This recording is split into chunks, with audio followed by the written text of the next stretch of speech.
Hi, my name is Ashley Derrick, and this is my Decentering the Narrative presentation.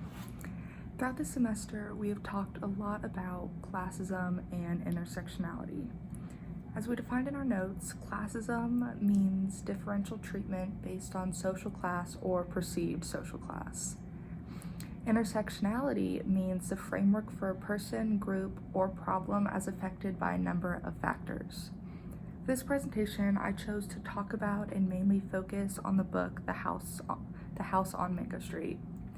This book consists of many small chapters about Esperanza and the struggle she faces throughout her life. It's also written in first person, so on Esperanza's view as she goes on. Esperanza and her family move to a house on Mango Street located in Chicago. She's not a fan of this house. It's a smaller house and located in a poorer neighborhood. This house does appear to be an upgrade from their previous apartment, but is far from Esperanza's dream house.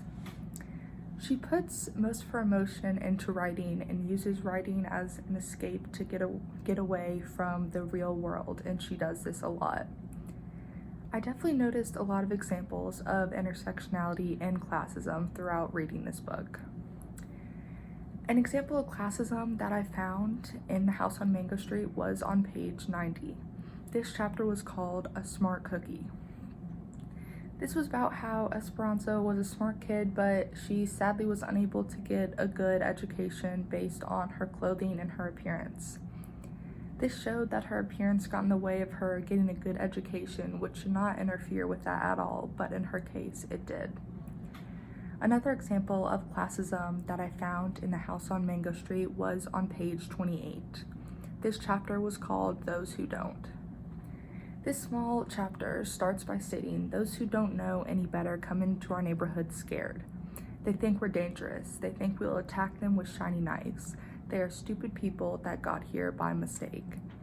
This is a powerful quote, and it shows classism by stating that others judge people on the kind of neighborhood or house that one lives in.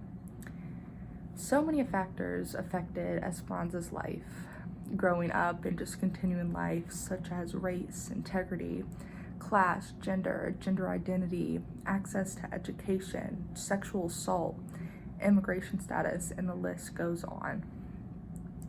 This has to do with intersectionality because all these factors were affecting Esperanza's life.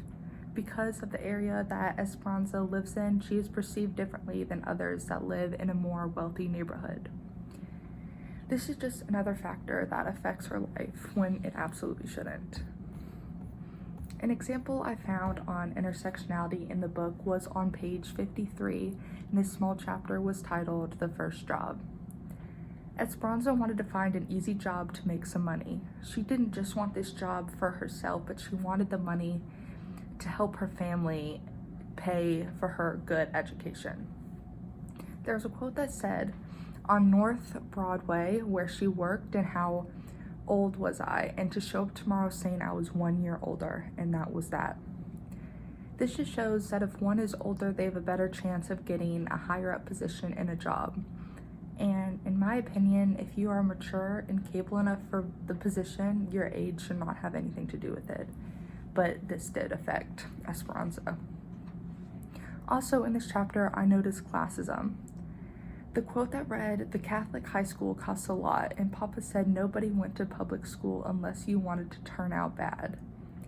It showed classism because there's different judgments towards people who have had different upbringings or just different forms of living and different forms of education. I would say growing up, I was very uninformed on people that struggle on a daily basis and people that live in poverty. I grew up in a middle-class neighborhood, and so I never really saw people that went through these struggles.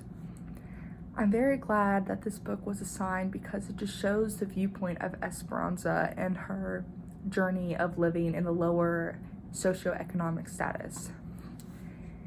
This book made me think a lot. It's taught me that just because someone doesn't have the same life as you or same privileges, they are no different. Everyone goes through struggles. In no way should people be devalued based on their living situation, because that's just something that one has no control over. It is Esperanza's dream to eventually leave the house on Mango Street and into a new house. On page 86, Esperanza talks about how she wants a house on the hills.